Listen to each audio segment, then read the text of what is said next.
আসসালামু আলাইকুম। জামাতের যে কৌশলে বিএনপির রাজনীতিতে উলটপালট, বিএনপির হিসাব নিকাশ একেবারে এলোমেলো করে দিয়েছে। বিএনপির পরাজয় নিশ্চিত। জামাত খুব কৌশলী রাজনীতি করে, এটা সবাই জানেন। খুব ডিপ পলিটিক্স করেন, এটা সবাই জানে। বাংলাদেশে জামাতের রাজনীতির কৌশল ধারা খুবই কঠিন, এটা মহা কঠিন এক কাজ। হিমালয় যেমন মাথায় নিয়ে হাঁটা মহা কঠিন কাজ, তেমনি জামাতের কৌশল ধারা মহা কঠিন কাজ। জামাত যে 24-এর গণ অভ্যুত্থানের পর একটা জোট গঠন করবে, এটাই বিএনপি কল্পনাই করতে পারেনি। বিএনপি যা কল্পনা করতে পারেনি, জামাত তা বাস্তব করে দেখিয়েছে।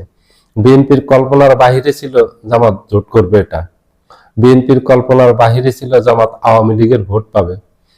বিএনপির কল্পনার বাহিরে ছিল এনসিপি জামাতের সাথে জোট গঠন করবে। বিএনপির কল্পনার বাহিরে ছিল জামাতের সাথে কর্নেল অলি আহমেদের এলডিপি যাবে। কর্নেল অলি আহমেদ বীর বিক্রম, স্বাধীনতা যুদ্ধের একজন মহান নায়ক, উনি জামাতের সাথে জোট করবেন, জোটে যাবেন। বিএনপির কল্পনার বাহিরে ছিল বিএনপির কোন এমপি, বীর মুক্তিযোদ্ধা জামাতে গিয়ে যোগদান করবেন। এটা এই 24-এর 5 আগস্টের পরে কথাগুলি বলতেছি, এগুলি আগের না। সকল কল্পনার অবসান ঘটিয়ে জামাত বাস্তবে সবকিছু করে দেখিয়েছে। জামাত বেশি কথা বলেনি মুখে, খুব কম কথা বলছে, কিন্তু কাজ করে দেখিয়ে দিয়েছে অনেকগুলো, একেবারে বাস্তব। জামাত বিএনপির থেকে সবচেয়ে শক্তিশালী জোট গঠন করছে বাংলাদেশে। জামাত জোটের থেকে বর্তমানে কোনো শক্তিশালী জোট নেই, এটা সবাই জানেন। আমি এই কথাগুলি কোনো মিথ্যে বলতেছি না, এটা আমাদের সমাজের বাস্তবতা, আমাদের রাষ্ট্রের বাস্তবতা, যা চলতেছে। আপনারা হিসেব করে দেখেন, আপনারা আমার কথাগুলোর সাথে আপনারা মিলিয়ে দেখেন, কাজ জোট সবচেয়ে শক্তিশালী বর্তমানে বাংলাদেশের, বিএনপি জোট নাকি জামায়াতের জোট? এবং কাদের সবচেয়ে বেশি জনপ্রিয়তা বাংলাদেশে? দেখেন, জামায়াতের জোটের সবচেয়ে বেশি জনপ্রিয়তা। এটার অনেক কারণ আছে। জামায়াত এগুলি অর্জন করছে, এগুলি রাজনীতিতে অর্জন করে নিতে, এগুলি কেউ কাউকে দেয় না। জামাত সেই কৌশলে অগ্রসর হয়েছে। জামাত বিএনপিকে রাজনীতিতে এতিম করে দিয়েছে, একলা করে দিয়েছে। বিএনপির যত হিসাব করছে রাজনৈতিক, যত বিএনপির রাজনৈতিক যে একটা চিন্তা ভাবনা ছিল, সব ভুল প্রমাণ করছে। সব হিসাব ওলট পালট করে দিয়েছে জামাত।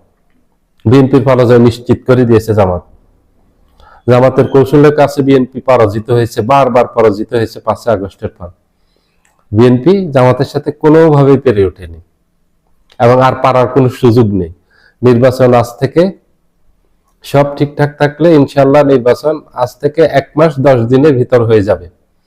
ফেব্রুয়ারি 12 তারিখ হলে আজকে মাসের শেষ, তাহলে সামনে আর এই 1 মাস 10 দিনের মতো আছে। এই সময় আর বিএনপি তার পক্ষে কোনো ধরনের জনমত গঠন করতে পারবে না। বিএনপি লস দেওয়ার যা দিয়ে দিয়েছে, এখন সেটা নিয়েই থাকতে হবে। বিএনপিকে এখন আর রাজনীতিতে বড় পরিবর্তন ঘটানোর কোনো সুযোগ নেই বিএনপির হাতে, কোনো টুলস নেই বিএনপির হাতে। ম্যাজিশিয়ান আসলে এই রাজনৈতিক পট পরিবর্তন যেটা হয়ে গেছে, আর এটা ঘুরিয়ে দিতে পারবে না। তারেক জিয়া আসলে বিএনপি ভেবেছিল যে রাজনীতিতে বিশাল পরিস্থিতি ঘটাতে পারবে তারেক রহমান, পুরো বাংলাদেশ বিএনপিময় হয়ে যাবে, তারেক জিয়ার স্লোগান দিতে দিতে সবার গলা শুকিয়ে যাবে। এগুলি কিছুই ঘটেনি। বিএনপি অতি বাড়াবাড়ি চিন্তা ভাবনা করে, এটা ভালো না। এটা যে কোনো দলের জন্য বিপজ্জনক, এটা শুধু বিএনপির জন্য না, সবারই সতর্ক থাকা উচিত। বাড়াবাড়ি কথা বলা, দাম্ভক্তি করা, এগুলি পতনের একেবারে মূল লক্ষণ।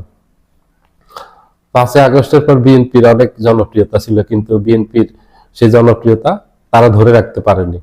তারা ভেবেছিল তারা ক্ষমতায় চলেই গেছে, কিন্তু ক্ষমতা যে তাদের থেকে অনেক দূরে, এটা তারা বুঝতে পারেনি।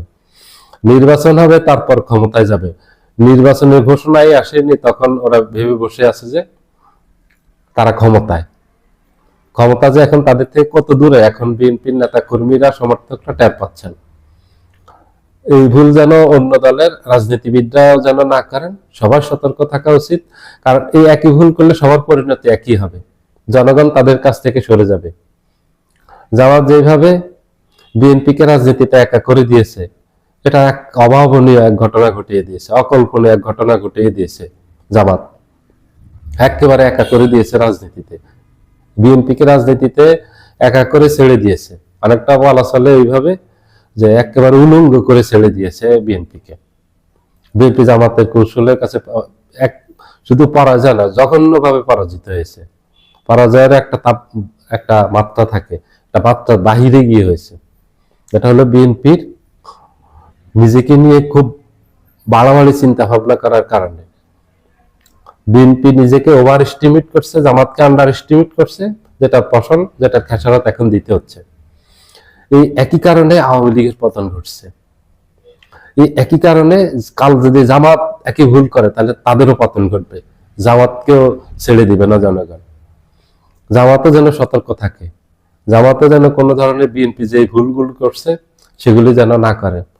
এবং বিএনপির নেতা কর্মীরা যেভাবে দুষ্কর্মের সাথে জড়িয়ে গেছে, বিতর্কিত বক্তব্যের সাথে জড়িয়ে গেছে, এইভাবে যেন জামাতের নেতা কর্মীরা না জড়ায়। কারণ তাহলে জামাতের পরিণতি একই হবে। কারণ এক গাছে দুই ফল হবে না, এক পথে আপনার দুই ফল আসবে না। বিএনপির জন্য যা হবে, জামাতের জন্য যা হবে, আওয়ামী লীগের জন্য তাই হবে, একই হবে, সবার জন্য একই। এখানে সবাইকে সুচিন্তিত পদক্ষেপ নিতে হবে, কথাবার্তা বলতে হবে, কাজ করতে হবে। রাজনীতি খুব জটিল এক জায়গা, এখানের হিসাব খুব জটিল, খুব কঠিন। রাজনীতির হিসাব যদি বুঝতে না পারে তাহলে রাজনীতিতে বিশাল বড় লস দিতে হয়, যেটা আওয়ামী লীগ দিয়েছে। আওয়ামী লীগ রাজনৈতিক ভুলে ক্ষমতাচ্যুত হয়েছে, দেশ ছেড়ে পালিয়েছে। এটা তাদের ভুল ছিল, তাদের ভুলের কারণে তারা পালিয়েছে। আজকে যদি আমার ভুল হয়, আমার ভুলের কারণে কিন্তু আমার পতন হবে, আমার ভুলের কারণে আরেকজনের অন্য কারো পতন হবে না। ঠিক একইভাবে যে ভুল করবে তার দুর্ঘটনা ঘটবে, ওর বিপদ ঘটবে, ও সমস্যায় পড়বে, ওর পতন হবে। এই জন্য সবাইকে সতর্ক থাকা উচিত। রাজনীতি করেন অথবা রাজনীতির বাহিরেও ব্যক্তি জীবনে সবাইকে খুব সতর্কতার সাথে কথা বলা উচিত, সতর্কতার সাথে কাজ করা উচিত, কৌশলী পদক্ষেপ নেওয়া উচিত। কৌশল জীবনে সর্বক্ষেত্রে প্রয়োগ করতে হবে।